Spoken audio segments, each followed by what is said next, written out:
Il-Pulizija tinvestiga allegazzjonijiet li saru minn sit ta' Zimel brabta ma' tellieqa li suppost issir nhar il-ħadd li ġej meqjusa bħala l-gran final ta' dan l-istaġun. Din it-tellieqa li issa ġiet posposta kienet qed issir biex tikkommemora anniversarju importanti għal Malta Racing Club, tant li kienet sponsorjata mill-istess klabb. Jirriżulta li wieħed mis-sidin ta' Żwiemel ma qabilx mal-Polza u kien hawn l-inqala argument li matulu kien hemm ġlied fost akkużi lil kumitat bi frodi u korruzzjoni. Dan għaliex akkuża lil kumitat li babas il-Polza.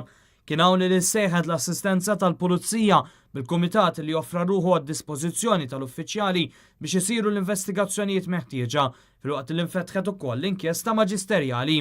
Net News huwa infurmat li minn dakinhar ġew issiġġillati wkoll l-uffiċċji fil-Korsa tal-Marsa biex l-investigaturi jkunu jistgħu janalizzaw is-sistema li bija jittellaw il-polozz. F'risposta lil dan l-istazzjoni l-Malta Racing Club iddikjara li sabiex tiġi salvagwardjata l-integrità ta' dan l-isport, il-Kunsill se jqabbad awditur indipendenti biex jinvestiga s-sistema għas-serħan tal-moħħ ta' kulħadd. L-istqarrija tgħid ukoll li t-tellieqa se tibqa' posposta sakemm titlesta l-investigazzjoni u joħroġ ir-riżultat tagħha.